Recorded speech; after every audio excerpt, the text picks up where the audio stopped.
Om Sahana Vavadu Sahano Bhunaktu Sahaviryam Karavavahai Tejasvinavadhidamastu Ma Vidushavahai. Om Shanti Shanti Shanti. Now we'll continue the discussion on the philosophy and psychology of inner contentment. You find a classic illustration of a person who is an embodiment of this inner contentment.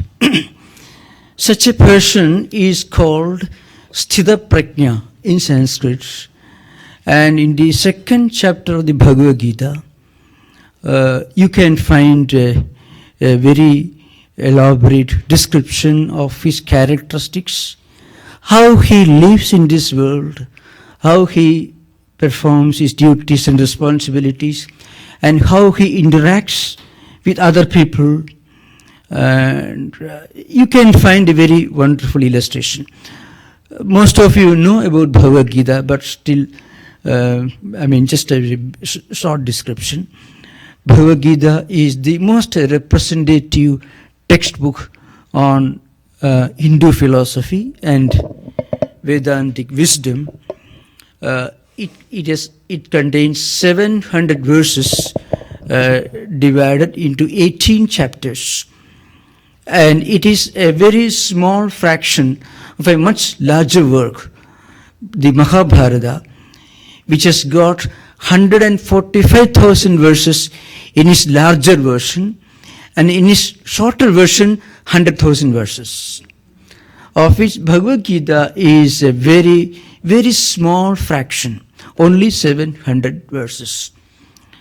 So in the second chapter, there is a dialogue between the disciple Arjuna and the teacher, Lord Krishna.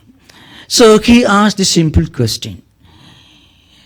In our context, how does a man who is established in inner contentment, how does a fully contented person look like? How does he act in this world? How does he do his duties and responsibilities? Remember, it is not the picture of a person living in a forest hermitage, absorbed in meditation. It is comparatively easy to do that. In fact, if you have nothing to do in this world, then, and if you find a person who is always silent, we don't know whether he is really a saint or not. Sometimes we have a very wrong notion that spirituality means silence, a grim expression, a no-nonsense, an absolutely uncompromising expression on the face. That is, again, is part of the old fallacy, one of the fallacies that we discussed this morning, Yoga and Vedanta is a kind of world-negating, life-negating, a kind of over-emphasis on asceticism, a withdrawal, a running away from the realities of the world. It's not. It is just the opposite of it. So a spiritually enlightened person who is fully contented with himself, and that's the first condition, is fully contented with himself, is perfectly at home with himself. And so he is perfectly at home with the rest of the world. The inner peace and tranquility expressed as harmony, brotherhood, and friendship when they interact with other people. So we will take up some portions of it. Those of you who are interested in the Siddha Prajna, in fact, we gave a 9-day retreat in Lake Tahoe 2 years back. You can find in the YouTube or in our system the videos, these Siddha Prajna. But we are not going to give the details. I mean, we are not going to deal with very elaborately, but to the extent it is related to the topic of spiritual contentment. Because contentment is essentially a spiritual element that we have to understand. True contentment is impossible in a non-spiritual context. In fact, that should be understood very, very clearly. So, contentment in the true sense of the term, in its fullest degree, is a spiritual experience, nothing less, nothing more. So that should be understood. So here is a question. Arjuna asked the question. Siddha prajnasya ka bhasha samadhistasya keshava sthiti kim asida kim vrajeda kim, like that. This is the question. So Siddha prajnasya ka bhasha, what is his language? Samadhistasya keshava. So a person who is perfectly established in samadhi. It means a kind of inner contentment. Sthiti kim asida vrajeda. How does he sit? How does he walk about? How does he move about? And what language he speaks? It means how does he interact with other people in the world? Simple question. Now, in answer to this, in 18 verses, Lord Krishna gives a very, very elaborate description of a Siddha Prajna. So, Sthita Dhihi, the word he used. A person who is intellect, buddhi, is sthita, means established, steady, in a state of complete steadiness and tranquility. That's what's called contentment. Now, we discussed this morning 3 approaches to the problem of contentment and discontentment. One, we feel contented with whatever we are doing, without going into much more details, without going very deep into the idea of contentment or its opposite. Just people, we don't have we don't have very high ambition. We feel contented with what we are doing, with what we are right now. The other one is a kind of, again, is a discontentment, means where we constantly strive to improve. We are not fully contented. We do right now what we are doing, but we constantly strive, work hard to improve. The third stage, sometimes it could happen this way. It's okay, everything is fine, so long as everything is going our way.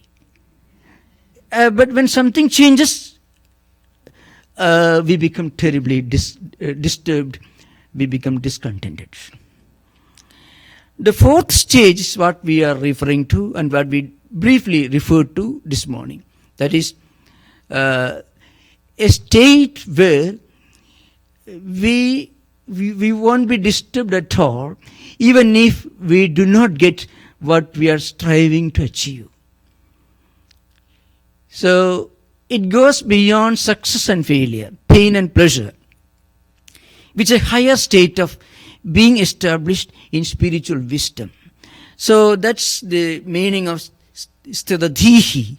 One who is Dhi means higher wisdom, purified wisdom. This Sthita means fully established, undisturbed, unwavering, content.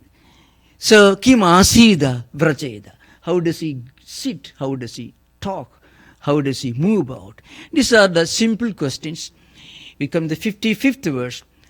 54th verse. From 55th verse to 72nd verse, in 18 verses, Lord Krishna gives a very elaborate description of the characteristics of a man of perfect contentment. Now, you may ask the question, what's the use of giving a long list of characteristics? Now, there is a purpose. And this purpose was emphasized by Shankaracharya, who is responsible for the fact that today we are reading the Bhagavad Gita, because it is Shankaracharya's masterly commentary that made Bhagavad Gita the universal spiritual classic that it is today. Before him, nobody read the Gita. So, the spiritual gems of Bhagavad Gita were brought to the attention of the world just because Shankaracharya wrote a commentary. So Swami Vivekananda says, along with so many other innumerable great achievements that this person achieved within a short lifespan of 32 years, Gita is one of the greatest. Swami Vivekananda pays his tribute.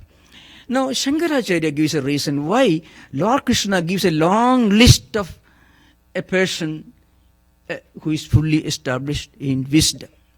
What's the use of giving? You get a piece of paper and you get a list of good qualities.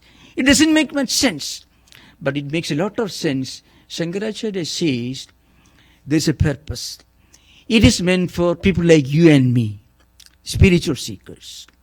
If we carefully read these characteristics, and if we make at least a humble attempt to practice some of these qualities, eventually we will become Siddha Prajnas. You can easily imagine, take an example from everyday life. Suppose you are physically weak, let us hope so, may not be true, but let us hope. Not a very pleasant thing to imagine, but let us hope.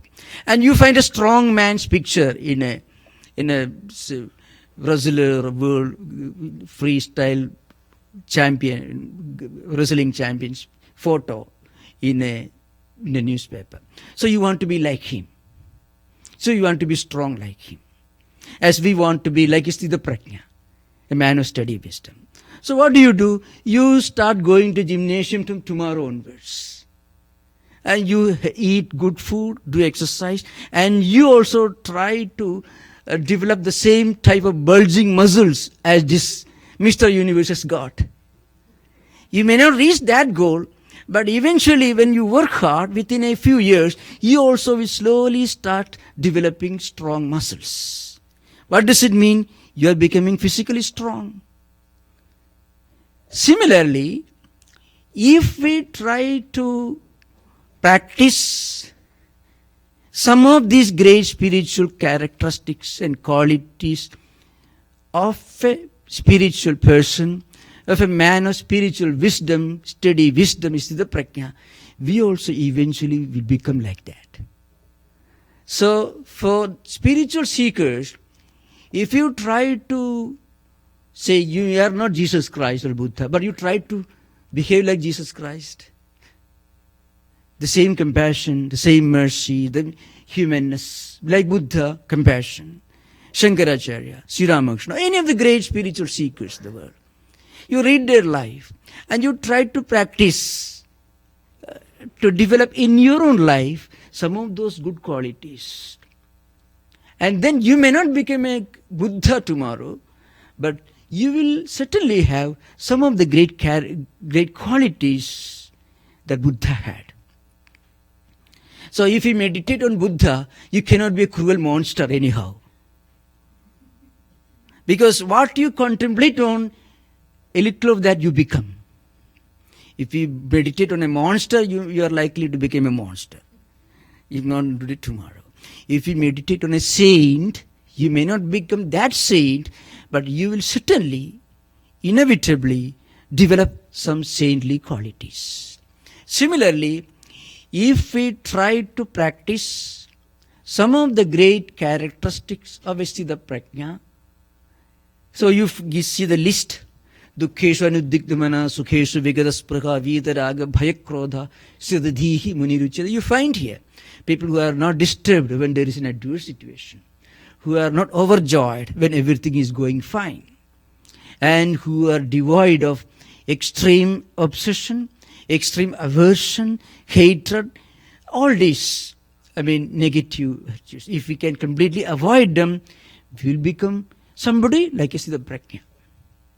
So that's why the long list is given. So it is very important from a spiritual point of view. This is not a religious philosophy. It is pure spiritual common sense. That's what you find here in the 18 verses. It is not a religious doctrine. You don't find a request or a compulsion to go to a place of worship and pray to a particular kind of God and perform certain rituals. No. Here you find a piece of universal spiritual wisdom which everyone can practice. Even an atheist can find some very wonderful spiritual significance in these ideas. So, Shankaracharya gives a very interesting characteristics here.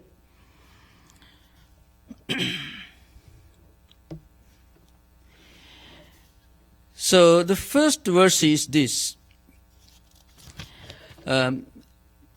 Prajaghadi yada kaman sarvan parthamanogadan atmani eva atmana tushtaka sthita prajnaha tada uchyate. Now, before I'm not going through these verses elaborately. I have already done it you can find in our YouTube, or you can find in our all these the Prajna lectures.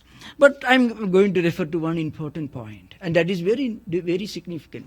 If you read the life of Saint Francis of Assisi, how do we get the benefit of reading a good book? You suddenly find that morning, or maybe next day onwards, you suddenly find yourself trying to be little self-controlled, pious, what we call sattvic qualities. If you read the Sermon on the Mount, if you read the Upanishads, if you read Dhammapada, the Buddhist tradition, suddenly you find, at least for some hours, you find, well, I should have good thoughts, I should do good things. So, reading a book naturally instills in our mind a desire to be somebody like the person whose great spiritual characteristics are mentioned and described in that book. So Shankaracharya says, Sarvatra hi adhyatma shastre krudartha lakshanani yani tani eva sadhanani upadishyante yajna sadhyatvat. It's a very important point. What he says is this: in all spiritual literature, all these great spiritual characteristics are mentioned. Here, for example, the characteristics of a spiritually illumined, elevated person who is perfectly established in spiritual wisdom, tranquility and contentment, inner contentment, spiritual contentment. Why? Yatna sadhyatva means if you try, you also can develop those characteristics. Just as by going to gymnasium every day, you also develop bulging muscles. So also, every day if you practice self-restraint, self-control, and a higher transcendental wisdom, a spiritual perspective, a holistic approach, so then you also naturally can develop those characteristics. Yatna sadhyatva means if you try, you also can reach that goal. So the list is very important. Tani yatna sadhyani sadhanani lakshanani cha bhavanti tani. So these characteristics are attainable. It's within our reach if we make the slightest effort. So that is the significance of these 18 verses. In fact, it is supposed to be among the most celebrated verses in the whole gamut of world spiritual literature. You need not be a believer in God. We may not go to a temple or a church or any place of worship. If we try to be better human beings, if we try to do our duty better, make our life better, then this is a wonderful manual. So the first verse says, first of all, one should be able to say enough to worldly desires. So that's why Prajahadi Yadan Kaman Sarvan Parthamanavakatan. Not only external temptations. When we go to a market, when we see wonderful things, we want to buy that. That's one way of expressing desire. So mind should immediately put a full break. No, enough, I don't want it. Unless it is necessary. So also in your mind, in our mind also, some kind of temptations, desires will arise. As emotions, feelings, and different kinds of volitional reactions to different objects of experience. So then also we should be able to say enough, no. So the ability to say no is the door that opens to contentment. And that's a very important thing. The ability to say enough, to say no. If we cannot say that, then there will be no end to agony, pain, and anxiety, and discontentment. So the ability to practice self-control, self-restraint, it's not that we should not look for anything, we should not try to achieve anything. No. Again, it should be understood very clearly. Sthita Prajna is not a piece of stone sitting there. He is a spiritually enlightened person. See what happened to Buddha. Buddha left his palace, walked about 800 miles, and came to Bodh Gaya, sat under a tree. And when he sat, he uttered a mantra. That's what Buddha Vijaya Ashokosha's classic is, the Buddha's life.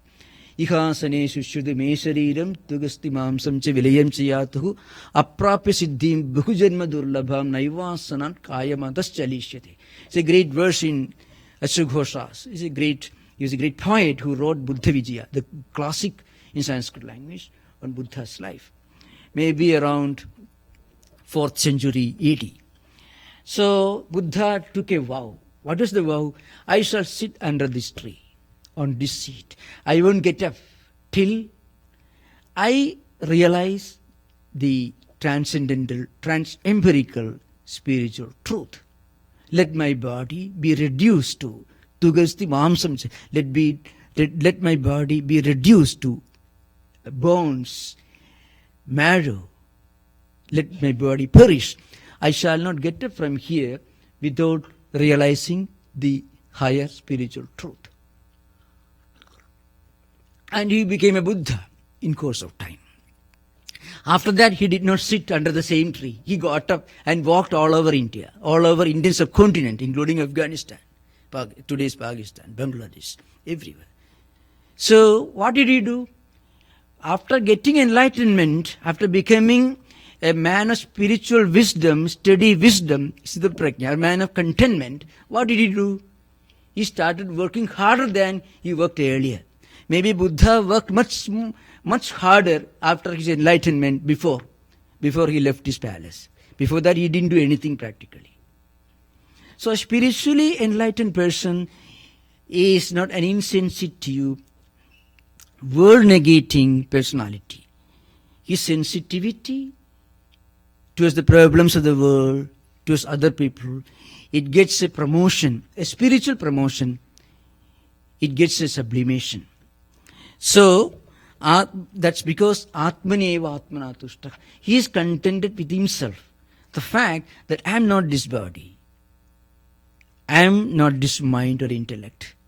I am in my true personality transcends my physical, my psychological, my intellectual dimensions.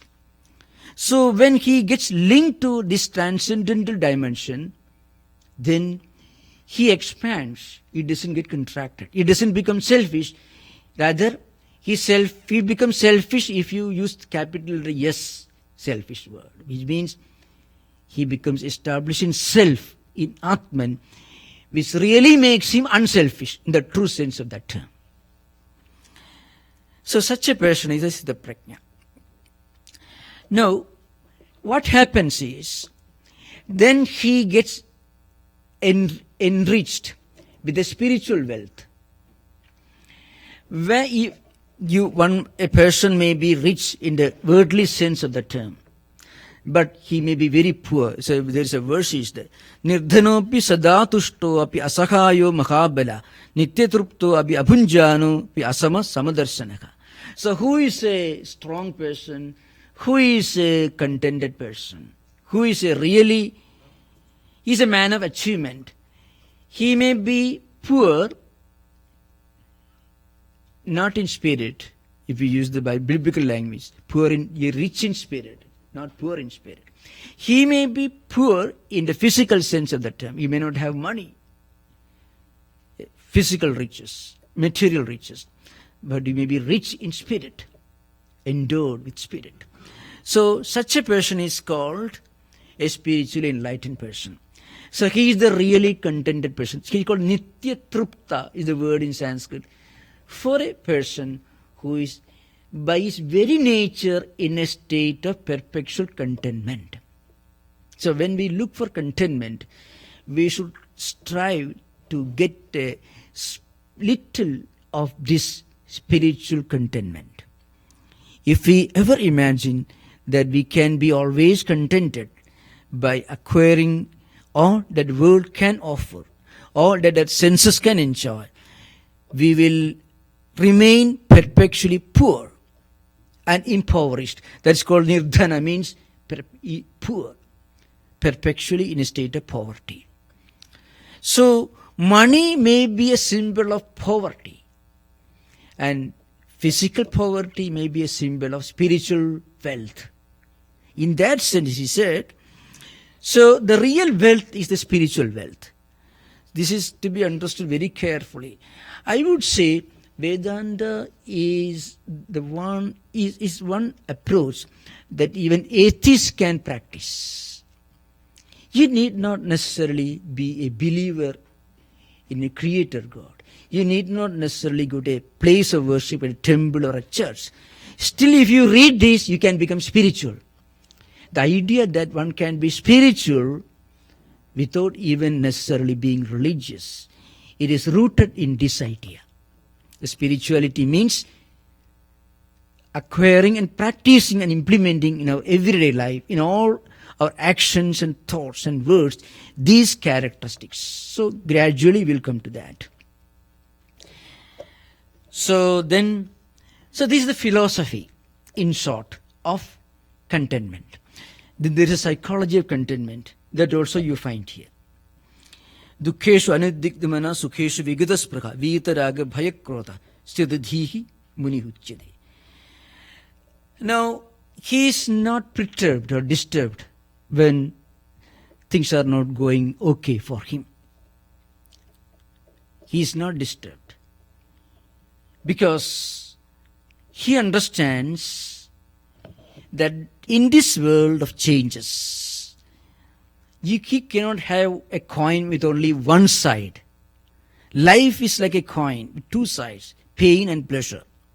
So once you understand this, we will stop seeking for perpetual happiness because we understand it is only an illusion. It is a mirage. And therefore, he will be free from obsessive desire. Desire is not negated in Vedanta. Dharma, Artha, Kama and Moksha, these four goals of life. You must hold the principles of Dharma or righteousness. Then you can acquire Artha, the means for enjoyment. And then finally, when we spiritually evolve and reach a stage where we realize the transitoriness of empirical enjoyments, then we evolve the next stage of moksha, spiritual liberation or transcendental value. But then, even in the midst of trying to live in this world, doing our duty, acquiring wealth, all the tools of enjoyment, we will have somewhere in a corner of our mind, we'll remember that these things are not going to remain for long. All of us do know that. Every educated person will understand that money and wealth and status and all these great things are not going to stay there for long. every educated person, need not be even educated. Even if you live in Wall Street, maybe a Wall Street resident may know better than any of us about the transitoriness of money and wealth, everything. But the point is, that realization doesn't help a person to become spiritual. It doesn't promote you higher spiritual wisdom. Why? Because when we return from the crematorium, we again fall back to the old illusion that we will live forever.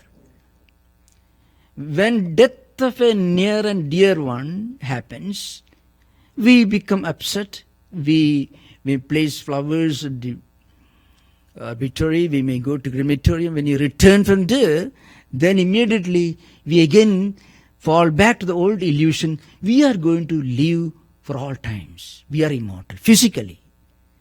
So, the same mistake we commit, even we are the best educated persons, even we are best philosophers, we still, for a minute, forget the reality of the transitoriness of material wealth. And for a minute, for a split second, we delude ourselves into thinking that material wealth is going to give us eternal, immortal contentment, which is not really going to happen. So remember, contentment is a sign of a spiritually elevated person in Vedanta. I told you this morning, contentment is our true nature. Spiritual contentment. Contentment is not something that we get, that we acquire by acquiring external things or enjoyment. In fact, when we say no to those things, we become actually contented in the true sense, in the spiritual sense of the term. That's why in the Patanjali Yoga Sutra Yama Nayamasi, Ahimsa Satya Asteya Brahmacharya Parigriha Tapa Shauja Santosha Iswar Pranidhana. So, Santosha is an important one. Santosha, which is actually called inner contentment. It is an essential spiritual characteristic. With our true nature, if you remember that we are something that goes beyond the body, beyond the mind, beyond the intellect, we have a spiritual dimension. We are the Atman in Vedanta. When we remember that, we feel contentment. A spiritual contentment is our true nature. That's why in the Bhagavad Gita, in the 12th chapter, it's called Bhakti Yoga. You find there, the teacher, Lord Krishna, gives a long list of an ideal devotee of God. You can find this applies to all traditions. So the first and one of the most important conditions, characteristics of a real devotee, Santushta Sadadam Yogi Yatatma Dridhisya. That's how the verse begins. Santushta means fully established in contentment. So if you find a person, well, I'm praying to God and he's depressed, then it's the greatest blasphemy. It is the greatest sacrilege. If you're praying to God, then you should be contented. You should be happy that you're praying to God. So, contentment is a spiritual virtue. It is a necessary virtue for every spiritual seeker. And ultimately, it is the real virtue that every spiritual seeker achieves in its fullness. That's why, Santushtaka Sadadam Yogi. Santushta Sadadam means is always in a state of perpetual and complete contentment, inner contentment. So this is a very important thing. I think I referred to the statement in the morning, one method of, one tool for torture in hell is to keep you always in a state of dissatisfaction. There is you don't go beyond that. So sometimes we live in this world, deliberately we live in hell when we are always seeking for something new in the worldly sense of the term. So that's why it is said, contentment in the higher sense is a necessary spiritual practice for every seeker in yoga. So that's why, tapa, shauja, santosha. This santosha is very important. one of the niyamas, of the 10 disciplines, which are divided into yama and niyama. Santosha comes one of the niyamas in the Patanjali Yoga Sutra, you find in the 2nd chapter. So, but then that contentment is not a jubilation or enjoyment. It is a transcendental state of the mind where the mind is no more affected by the fluctuations that take place in this world. Again, we have to remember, it is not deadening of our senses. Sometimes it's mistaken. Sometimes negation of the realities of life or ascetic deadening of the senses. Rather, it is a spiritualization of our sensitivity. So a person becomes spiritually sensitive. So that's the meaning of this contentment in the yoga. Next characteristic is also very important here. And here, of course, there is one mentioned here. Dukkeshu anudigdhamana. It means when there is something unhappy happens, anudigdhamana, your mind is not disturbed. How does it happen? How can we face this problem? How can we prevent our mind falling back into the abyss of discontentment when something unhappy, tragic happens in our life? 2 methods are there. One, constantly remember that everything in this world is imperfect by its very nature.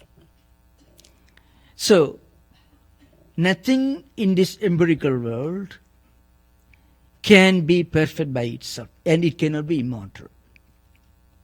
So this is a philosophical approach. Another approach is related to this. When we link ourselves to something transcendental, then we are able to look upon these transitory empirical things from a different perspective. If we do not have any higher ideal in life, then the slightest and most insignificant problem will become a great dilemma, a disaster. So one problem is we do not have a high ideal, and then what happens? The slightest problem in this world becomes a big disaster. I can give an example from everyday life. If we are always living at the physical level, then, and there are people who are obsessed with the physical health. They won't read any book on mysticism, spirituality, or philosophy, or poetry, nothing. Health fad, people who are obsessed with physical health. If suddenly they find the slightest sign of BP or diabetes, it will have a terrible impact on their system, because they think that there is nothing beyond physical health. But suppose you are writing a book on philosophy or mysticism, or you are a poet, for example. And Einstein would not feel upset if suddenly the doctor reports to him, well, your diabetes is slightly increased. At least not to the same extent as a person who doesn't have any higher goal in life. And if you are a spiritual person, then of course it is out of question. So very often the problems depend upon how we interpret our own true personality.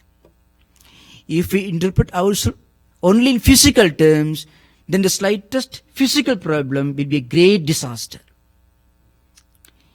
Even if you are an intellectual writing a book, or you are a poet writing poetry, then you find, well, you may take care of your health, but you won't be obsessed with physical health alone. You'll be worried if you don't get the book you want from the library. And that worry saves you from the much worse worry about your physical health problems. So, as we evolve from the physical to the intellectual, we are able to look upon the physical as just physical. If you remain at the physical level will be the absolute highest for us. Now again, if you evolve further, going beyond the physical, the psychological and intellectual. If you look upon yourself as a spiritual being, then you'll be able to look upon all these empirical problems with a smile. Not that you will not attend to the problems. If you have a problem, we go to the hospital, no doubt. But then it won't upset our personality. So that's why this morning we discussed we should link ourselves to a higher ideal. And when we link ourselves to a higher ideal, we will be able to look upon the empirical things, problems at the empirical level, from a higher perspective. So it won't make us upset beyond the limit. And then there is a verse, the 57th verse is, Yes sarvatra anabhisneha tattat prapi shubha shubham na abhinandadi na dveshti tasya prajna pradishtita. Is a very interesting verse. Now you find if you read the literal translation, sometimes we won't get the meaning of it. So the point is, he is a person who is always in a state of non-attachment. Remember that it is not that we become deadened, our senses become deadened. What happens? The problems at the empirical level will not be able to enslave our mind. That's all. That's the only meaning of it. So you have to remember, one of the greatest spiritual personalities of the world, Buddha, after becoming spiritually illuminated, after he became Buddha in the true sense of the term, means the enlightened one.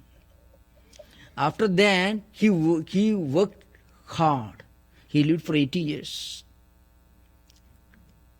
You find all great spiritual teachers, after they reach the highest of their spiritual enlightenment, then they didn't sleep the rest of their life.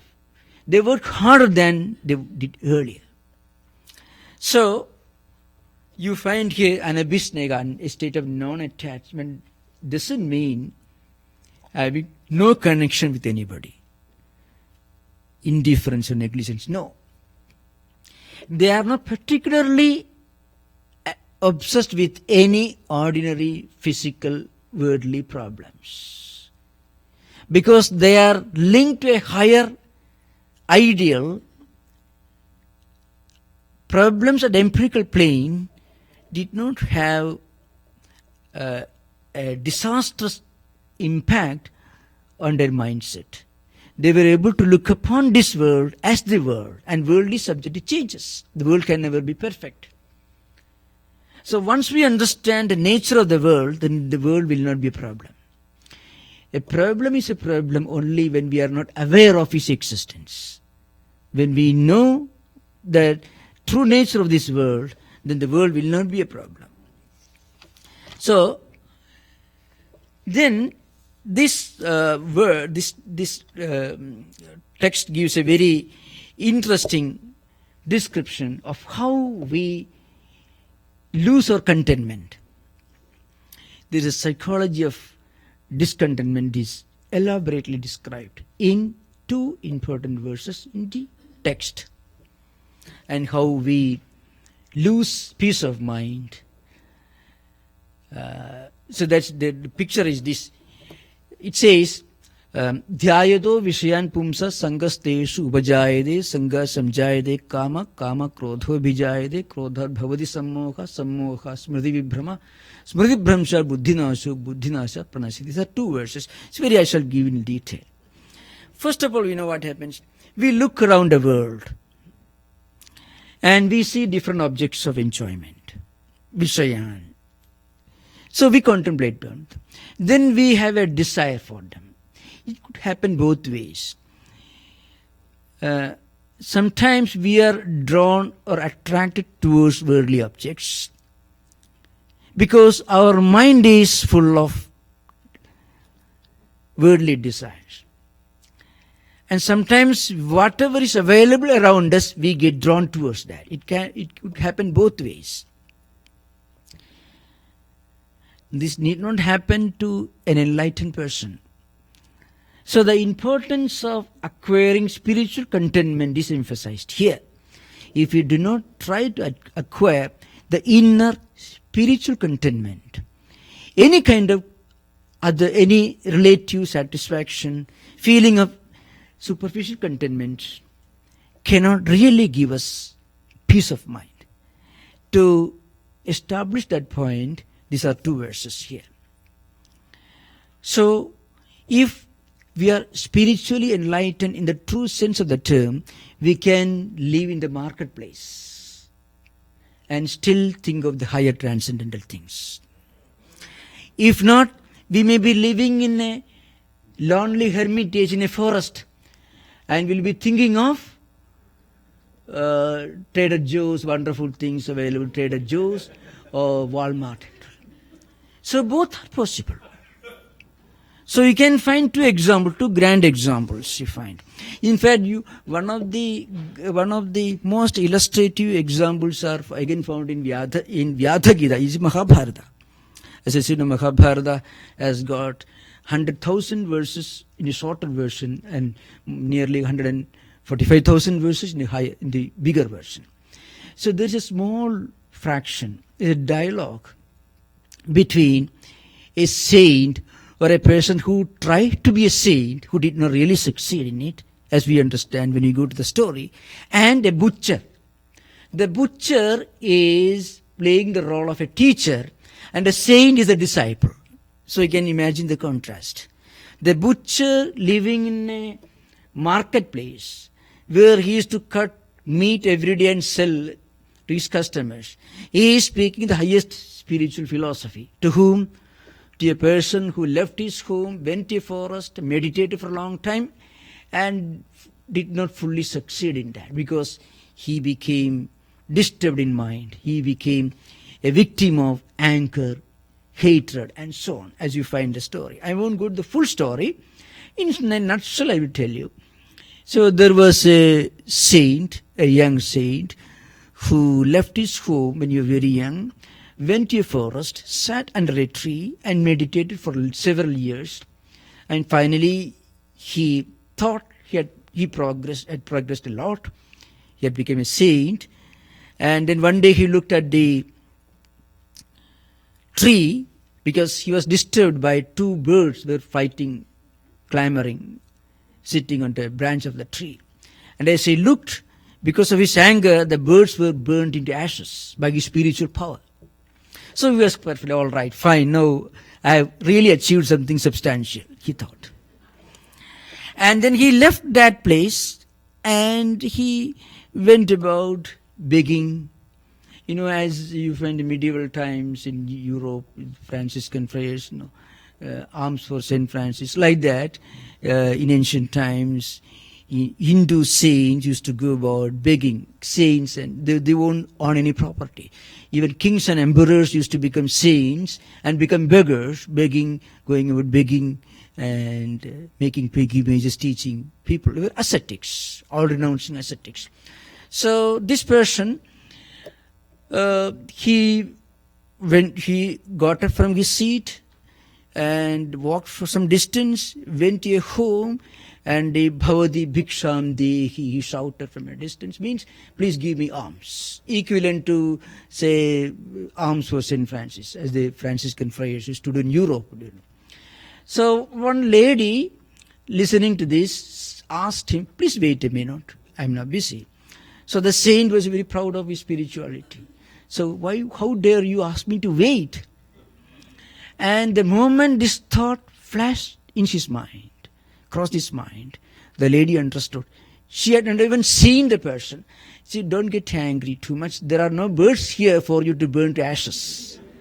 So this man had walked several miles from the place where this happened in the morning. And this was in the evening. But he was a good man because he had practiced some asceticism. He had made some efforts to practice spirituality. That's a point, that's a lesson. Because even if you make an effort, you will be able to learn your lessons. So the saint did not become angry when the lady told him there are no birds here for you to turn to ashes. Rather, his inner eye awakened. He realized he made a mistake. So in fact, the ability to realize that we have made a mistake is the first sign that we are making progress. We may not have made enough progress, but it shows that we have made some effort. So if you tell somebody, if you find somebody, I'm sorry, not as a formality, mind you, part of the conversational culture, but really if that person say, I'm sorry, it means that person is an evolved person. It is not a brute. So the saint or the person who tried to be a saint understood that he made a mistake by showing his anger. So he became very humble.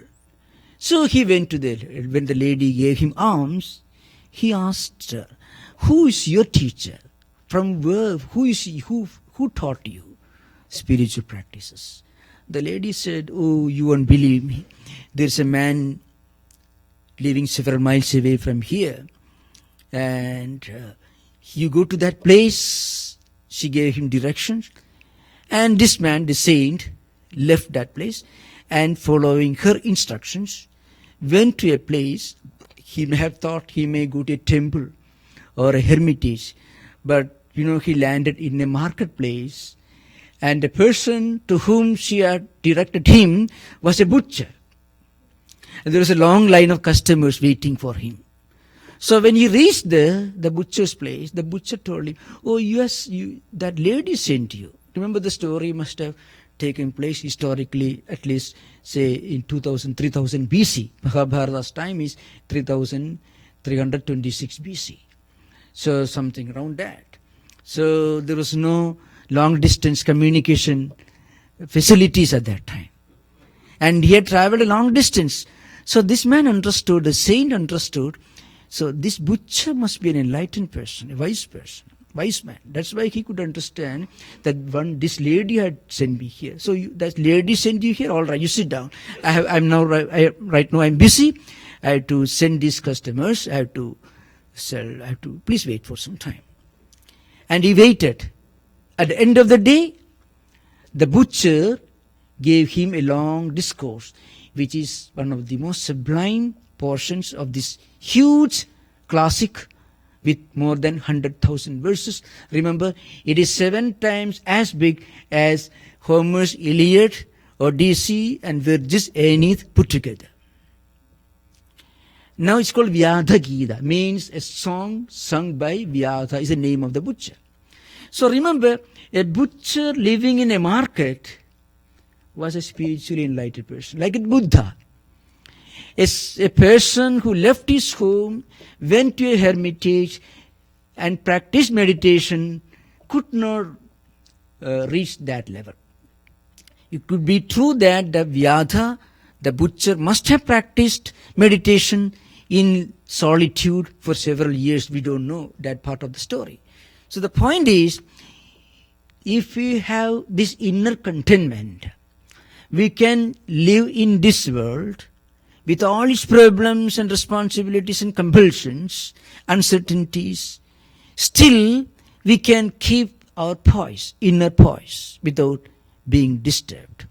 On the other hand, if you do not reach a high level of inner balance, then even if we try to live in solitude, our mind will run riot. May go wild. So essentially, it is all a question of how we practice. But it is important that at the beginning, it is necessary for us to make use of appropriate and positive external circumstances.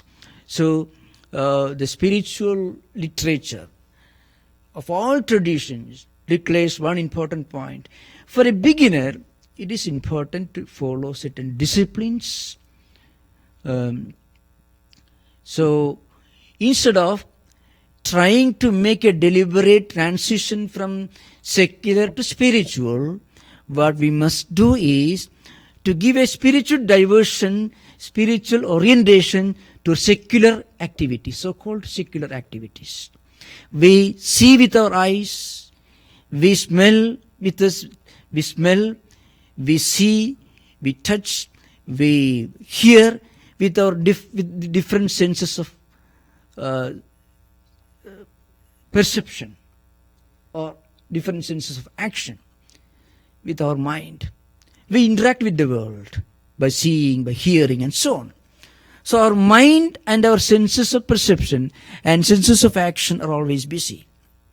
We cannot close our eyes and say, tomorrow onwards, I would see only spiritually helpful things. Mentally, you will be seeing only the opposite of it.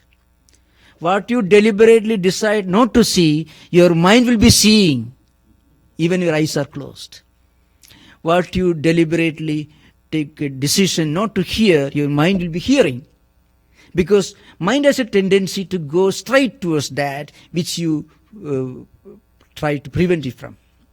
So the point is, first step is to give a spiritual orientation to our natural tendencies of behavior. So we have to use computer, we have to use internet, we have to use newspapers. Well, we can direct our natural activities towards spiritually oriented objects. Giving a spiritual orientation to natural tendencies. That's the first step. So, once we achieve that, then what happens? We will not be obsessed with those things. So, the verse says, first, we get attached to external things. And then what happens? We develop a strong desire. And then we try to achieve those things that we desire for. When we do not succeed, we become angry. And when we become angry, what happens? We become disappointed. And then what happens? Slowly our mind goes down. We become discontented. So contentment in the true sense of the term is a transcendental experience. We may not get it right now, but we can prepare our mind not by shutting out negative tendencies, but by giving a positive orientation to our natural tendencies of mind and senses of action and senses of perception. This is a very rational and scientific method that you find prescribed in the Gita. It's a very important thing to remember. In the yoga also, yama and niyamas, before we practice asana, pranayama, all these things which will generate energy and heat and which will make our nervous system hyperactive, it is important to get established in yama and niyama, the 10 disciplines.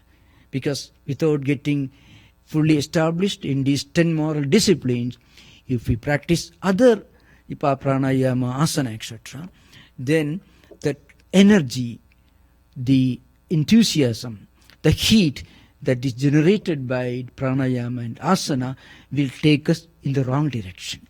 So, to shut down those negative channels opening to negative sources, and to divert into positive channels, we practice yama and niyama. It's a very important discipline mentioned in yoga. We will discuss those things maybe in tomorrow's session. Now we will have interaction, question answer from 4 o'clock to 4:30. So we will have interaction. So you are welcome to suggest topics for discussion through questions. Okay.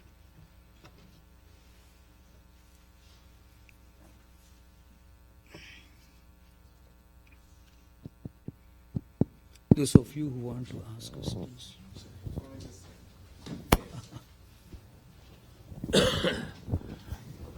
This morning you talked about the mind and the intellect. Mind or manas, intellect being the buddhi.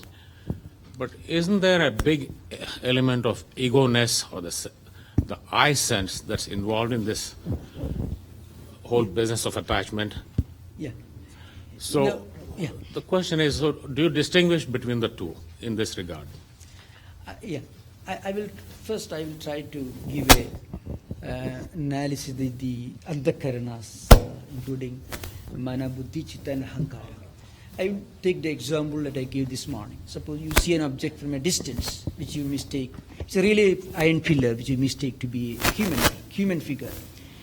First, the mind speculates whether a human being or something else. Then you reach there, you decide with your intellect that this is an iron pillar. And then you suddenly remember that you have seen the same iron pillar last week or maybe last day. So your chittam retains the memories. So it comes to the forefront, which enables you to remember yourself as the seer of the same object. So aham comes. So this is how these four components constitute antakarana, the internal organs. Now, in the conflict between mind and intellect, ego is involved, but through spiritual practice, when you bridge the gap, the aham vritti gets sublimated or refined or purified. So yes, I shall try to explain. Now, to go back to the previous example, I give an illustration.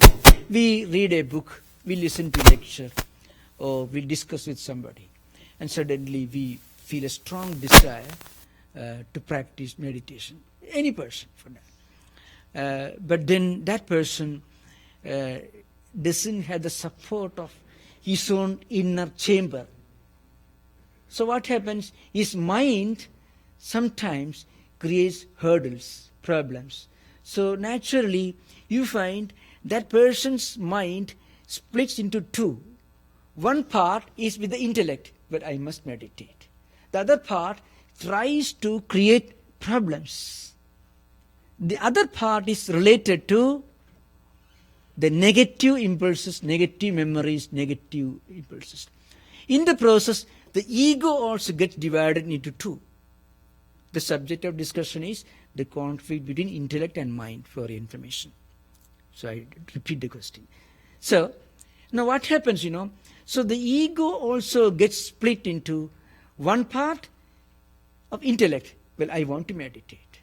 The other part, with one fraction of the mind, well, the mind sometimes plays a very nasty hypocritical game. Mind suddenly plays a false, tries to give you false justification for not doing what you really want to do, what will be beneficial for you to do. Otherwise, spiritual practice will be very simple. Our chittam is a huge bag full of memories, impressions, vasanas and samskaras. Some of them are very good, some of them are not so very good. The bad ones will associate with this hypocritical aspect of the mind. The good ones will support your intellect. Go and meditate. So, in this case, ego gets refined when you repeat your effort to meditate again and again. Because that effort will accumulate, will create new vrittis and vasanas. Because in the bag, which is your chitta, mind stuff, as I said, there are all kinds of memories and samskaras and vrittis which belong to two categories, good and bad ones. Depending upon the preponderance, the domination, you are able to do things good or bad. So when good samskaras in favor, they are paramount, they are predominant, then you are able to practice meditation. How to increase good samskaras? By repeated effort. And every effort produces a new positive vrittis, so that the bad samskaras become the minority. Good samskaras attain the majority. In the sense, they become more dominant. That's why, when in the Gospel of Sri Ramakrishna, you find Sri Ramakrishna sometimes, when we encountered some spiritual seekers, you have got good samskaras. So you found they are able to meditate more easily. So when we meditate, or that's of course more abstract, but even ordinary spiritual practice like prayer, for example, even when we may sign up RSVP, The last moment, oh, there is a wonderful thing going on. I would rather go to the retreat next year. This year I will go something else. Even very ordinary, gross activities, you can find in these activities the influence of the good and bad samskaras. So very often we can increase the good samskaras, and once we try to increase good samskaras, we will be eventually successful, if not today, tomorrow. So keep doing good things, good thoughts. Please come, continue. So when you say that the ego sense is sublimated, you mean the good part of it. When the ego sense is sublimated, you mean most of the ego part goes to the good side of it. Exactly. It never gets destroyed, really? No, when you get established in good spiritual practices, then it is possible for you to be established. Once we go deeper and deeper into spiritual practices, when you have a natural liking for spiritual practices, then what it means, your ego is now supporting you. What we have a natural liking for, that is where our ego stands. Suppose you go to a library and there is nobody to watch you. There are all kinds of books, good and bad. There is nobody to supervise you. What will we choose to read if we have got complete autonomy? That's our natural tendency. So that natural tendency reflects our real ego. In the previous example that you gave, where there's a conflict between mind and intellect, the natural tendency has not become natural. You're trying to make it natural by practicing meditation, but it has got an equally strong opposition which tries to drag you away from spiritual practices. What baffles me is this. Earlier this morning, somebody talked about when you have the experience of the Atman, it's a very joyful experience. Now, things like joy, sadness, pain, all those things, they're associated with the individual. So by the time you get to that stage of experiencing the Atman, you're supposed to have gotten rid of the I-ness. So who is it that feels it then? Yeah. Now the joy that is mentioned in the context of Atman experience is totally different and distinct from the joy that is associated with ordinary worldly things. In the worldly context, we used word joy. There's a verse in the Gita. Sukham atyantikam yatat buddhigrahyam atintriyam. Sukham means enjoyment. Atyantikam means absolute, paramount. It means without its opposite. The joy that is associated with spiritual experience is not the absence of sorrow. In the empirical sense, when you get joy, when you become rich, it is only the joy that is rooted in the absence of poverty, in the absence of its opposite. In the empirical sense, everything is in dual, like a coin with two sides. In the worldly sense, enjoyment in the worldly sense is only the opposite of sorrow. It is not real enjoyment. You are enjoying the absence of sorrow, that's all. Not really, you are not enjoying enjoyment. You are only enjoying the absence of sorrow. But the real enjoyment is atyantika, means without its opposite. Like a coin with only one side, which is inconceivable. So it's called atyantikam, the absolute, the paramount. And that's buddhigrahyam atindriyam. It is beyond the perception by mind or intellect. Enjoyment in the empirical sense, which is nothing but the absence of sorrow, can be perceived, understood intellectually and mentally, psychologically. But the joy of spiritual experience, the joy of real contentment, is beyond description. So it is beyond buddhi, beyond intellect, and beyond the senses. You cannot explain it. That's why true contentment is beyond words. It is a kind of indescribable, inexplicable, undefinable experience.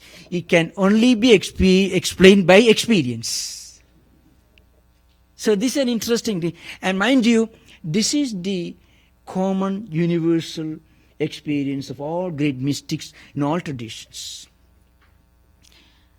You find all the great mystics in all traditions, they could withstand torture. See, you find the St. Teresa of Avila, that autobiography you read, the way of a pilgrim, what a pilgrim had to go through during his travels, you find. He was beaten, he was ambushed, and so on. You find great spiritual personalities who had to suffer so much. But you feel miserable for them, but they didn't feel miserable about themselves. Because Atmani eva Atmana tushtaka. Their enjoyment, their contentment was something trans-empirical. It was not a sensory enjoyment. That should be understood. Enjoyment in the worldly sense is not enjoyment. It is only the absence of its opposite, the absence of sorrow. But enjoyment in the spiritual sense is like a coin with only one side, without its opposite. It is not the absence of its opposite. It's called sukham atyandikam. Sukha means enjoyment. Same word is used, but it is called absolute. It's clear? So, actually, yeah, that's, yes, exactly. So that Atmani eva Atmana tushtaka means that is why it cannot be explained. See, when there is subject-object distinction, then only description is possible, definition is possible. When it is an essentially subjective experience, it is buddhigrahimati. It means it is beyond description, beyond definition, it is beyond comprehension by intellect or mind. That's it.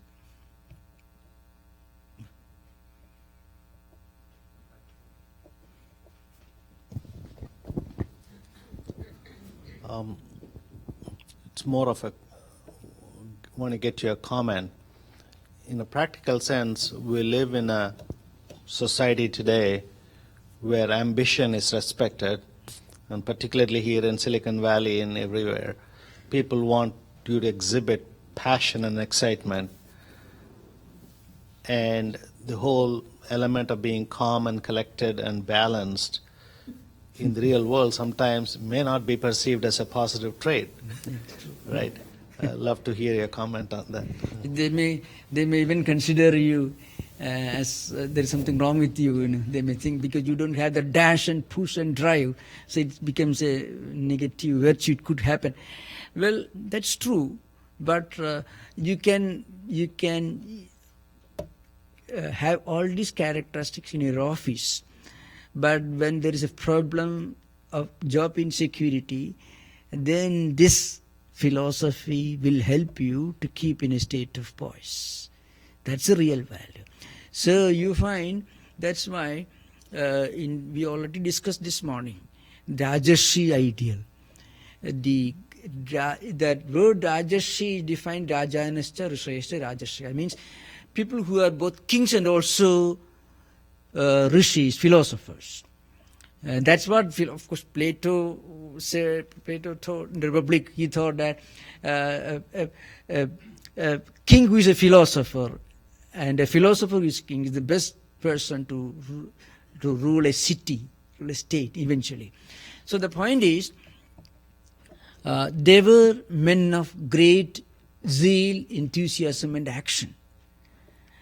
But in the midst of their activities, they could keep themselves in a state of equanimity, poise and balance. They could do that because in the midst of all these activities, they were aware of their limitations. So even if you are the richest person in the world, still if you are fully aware of the limitation of being rich, then you may be rich, but that would affect you mentally. A person may be poor, but still he could be very worldly, always looking for more and more. So the point is, even kings could be spiritual, and kings had to be active, hyperactive rather. So in the midst of efficiency, in the midst of competitive professionalism, one can have this inner poise. That's the real purpose of it. They are not mutually contradictory. So, any more questions? Yeah, share with us the interrelationship of the Maha Atman and the Jiva Atman. Okay. Thank you. Okay. That means relationship between Jivatma and Paramatma. Paramatma and Maha and Paramatma. Okay.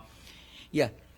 Now, Jivatma is the Paramatman seen, embodied in this body, mind, intellect complex mechanism. This embodiment doesn't affect us, affect this Paramatman. So, the example is given in the light of three imageries in Vedantic text. So, there are three approaches in Vedantic terminology. One is Avachedavada, Bimba Pradibambavada, and Abhasavada. These are technical things we explain. Suppose you have a pot. There is space within the pot. There is space outside the pot. The space outside the pot is called Paramatman. The space within the pot, which appears to be limited by the dimension of the pot, is called Jivatman. But really, the space outside and inside the pot, they are not different. But then, it appears to be different. The space within the pot appears to be limited by the size and shape of the pot. It's really an illusion. Why? You break the pot, it is easy. You find the space within the pot merges with the space outside the pot. So Mahakasha is the space outside the pot. Then the Ghatakasha is called the Jivatma, is within the pot. So they are the same, but they appear to be limited by this embodiment.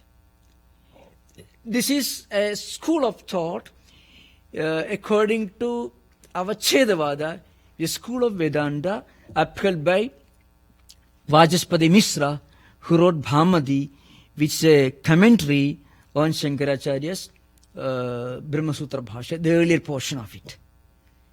So, Avacheda means Antapravesha, which means embodiment.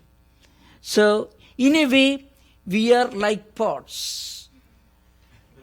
But the moment we realize that this body is not going to be permanent, and this mind and intellect are only reflecting media for the Atman to manifest, to reflect on, that moment, even while living with this body, we realize our non-distinction, non-difference with the Mahakasha or Paramatman. That state is called the Jivan Mukta state. The same relationship is explained in the light of Bimba Pradibambavada, where a mirror is a reflecting medium and is a prototype and the original sun. Now, or your own face. Your face seen reflected in the mirror is not the same, because you give a blow to the image on the mirror, you won't feel hurt. So they are not the same, but at the same time, without your existence, the reflection cannot exist. Only when the mirror is shown in front of your face, then only your face will be reflected in the mirror. So they are mutually interdependent, but they are not the same. This is called the Bimba Pradibambavada. Means Pradibimba means reflection, Bimba means the real, your face. This is one school. So this school was, this analysis method was adopted by Padmapada and Sarvajnana Muni and others. This is another second school. The third school, the Abhasavada, where means, you have a crystal and a red flower. If you bring the red flower near the crystal, you find that, or you may think that the crystal gets the red color, but actually it is only by proximity. It is called Abhasavada. So with the Sureshwaracharya. So these three great philosophical schools have analyzed this relationship in three different ways. There is no basic difference because all these three schools became distinct during the post-Shankarite period. So Sureshwara was a disciple of Shankaracharya who wrote the Brihadaranyaka Upanishad, Bhashyavartika and other books. And that Padmapada wrote Panchapadika, this again. And then Vajaspati wrote the Bhamati, which is a Tika on Shankaracharya's Bhashya, on Brahma Sutra, the earlier portion. So these are three different ways of analyzing the Jivatma Paramatma relationship and the world and Paramatma relationship. Right. Of course, this is, but thank you for the question, little serious Vedantic discussion also. Very welcome in the midst of all this. Purely academic, that also makes it serious discussions. Okay. All right. Could I ask one more question? Okay. This morning you spoke about... Can you give use the instrument? Okay. This morning you spoke about impermanence. Impermanence would imply that there's permanence. I will try to explain. Correct. So what, in Vedanta, what permanence is there? Because, many times we say in the navigation of the night, we follow the North Star, which is permanent. Yes. Okay, thank you. Okay, thank you. Now I would give a detailed analysis of the three levels of reality in Vedanta. So, compared to one, the other is permanent or impermanent. I will tell you. So first, this world in which we are living, of which we are a part, which we experience, the empirical world. This is impermanent only in the sense that it is subject to change. It is impermanent in the sense that is subject to change. Anything which is subject to change, as our body, or our mind, or this universe, it may be billions of years old. Before the Big Bang, the universe did not exist. After the big crunch, if it happens, this world won't exist. So, this universe, which may exist for billions of years, is as impermanent as an insect that may live for a few split seconds or minutes, because both belong to time. So anything that belongs to time as a birth, existence, and disappearance, death or vanishing. So birth or origination is a transition from a state of non-existence to a state of existence. Then it exists, then it disappears, which is nothing but a transition from a state of existence to a state of non-existence. So this universe is impermanent in the sense it is subject to change. In both ways, the universe itself will be different after several billions of years. It was different before it came into existence. So it belongs to time. It is not beyond time. And anything that belongs to time will be limited by space concept. And it will have a cause. So time, space and causation, which constitute the relativity or Maya in Vedanta, is applicable to this empirical universe. And anything that belongs to time, space and causation cannot be permanent in the absolute sense of the word permanent. In the relative sense, it is permanent. Why? For example, what about, I can give this example in the light of the famous imagery, Rajusarpa Bhranti, the rope and snake imagery. You think of a room which is not well lit, which is semi-dark, you can't see, and there is an object lying on the table. It is somewhat curved. It looks like a snake, but actually it is a piece of rope. But because there is not enough light, the windows are half closed. when you open the windows or when you switch on the electric light, what happens, suddenly you realize that it is not a rope, it is not a snake, it is a rope. Now, you can't ask the question, where did the snake vanish? The answer is, it did not vanish anywhere because it did not exist there to begin with. So then where did a snake exist before you opened the windows or you switched on the light? It existed in your mind. It existed in your mind, a snake idea. Now, snake idea cannot exist if a thing like a snake is totally non-existent in this world. The snake exists in the forests, which you have seen last day. Or the snake is then the zoo, which you have seen. And that in memory in your mind, you superimposes on the piece of rope which resembles the snake.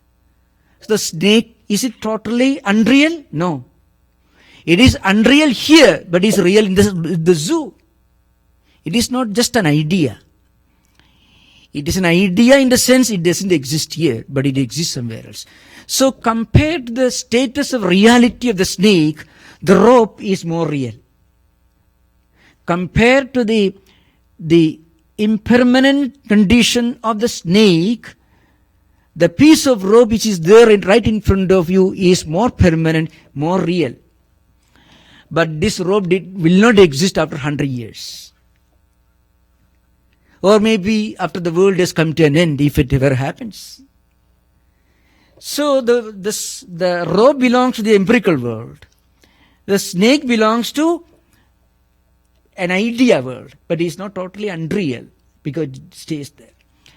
Now, what about Brahman, the absolute reality, the highest reality? So Brahman or Atman is the supreme principle from where everything emerges. It is beyond description, beyond words, beyond explanation. And when you meditate, when you do spiritual practices, you feel that there is a reality within you which is beyond anything that is empirical, which is beyond anything that is related to the body or mind or intellect. And that is the Atman. And that can only be experienced. It can never be explained. So whatever you explain is only relatively real. The absolute reality can never be explained because it is beyond verbalization, it is beyond intellectual cognition or comprehension.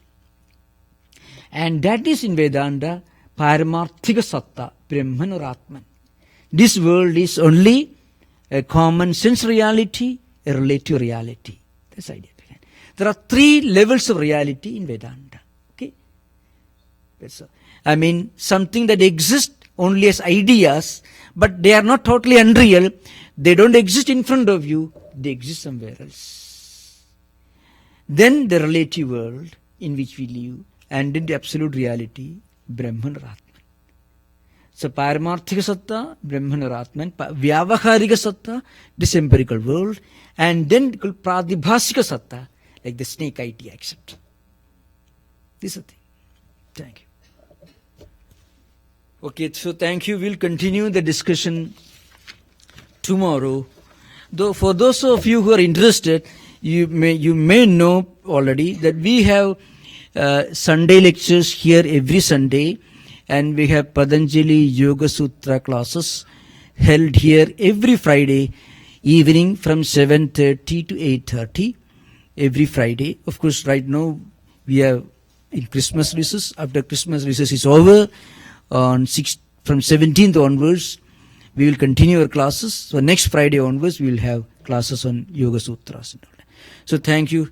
So tomorrow again we will have a session at 10 a.m. here in the same hall, the same subject. Om Shanti Shanti Shanti Hari Om Tat Sat Sri Ramakrishna Arpanamastu.